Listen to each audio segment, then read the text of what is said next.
একদমই অল্প তেল মশলায় এই মাশরুমের রেসিপিটা খেতে দারুণ হয়।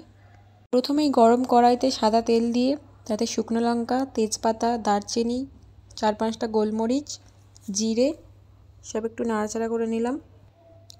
এরপর একে একে পেঁয়াজ, আদা 2 টুকরো, রসুন 4 কোয়া, একটা টমেটো আর সবশেষে 4 পিস কাজু দিয়ে ভালোভাবে নেড়েচেড়ে তুলে রাখলাম। ওটা ঠান্ডা হলে মিক্সিতে ভালোভাবে পেস্ট করে নেব। একদম গরম গরম কোনো জিনিস মিক্সি জারে দেওয়া একদমই উচিত নয়। এদিকের মশলা বেটে পুরো রেডি হয়ে যাওয়ার পরে কড়াইতে বেঁচে যাওয়া তেলের মধ্যেই মাশরুমগুলো দিয়ে 2-3 মিনিট নেড়েচেড়ে নেব। এখানে মাশরুমের কোয়ান্টিটি 200 গ্রাম মতো ছিল, তো আমি সেই মতোই মশলাটা দিয়েছি। মাশরুমটা হালকা লালচে ভাব চলে এলে বেটে রাখা মশলা ও মশলা ধোয়া জলটা দিয়ে ভালোভাবে কষিয়ে নেব। এরপর হলুদ, লঙ্কা, নুন, ধনে গুঁড়ো, আমি হলুদ লঙ্কা দেওয়ার সময় ভিডিও অন করতেই ভুলে গেছি। সামান্য চিনি দিলাম স্বাদটাকে ব্যালেন্স করার জন্য।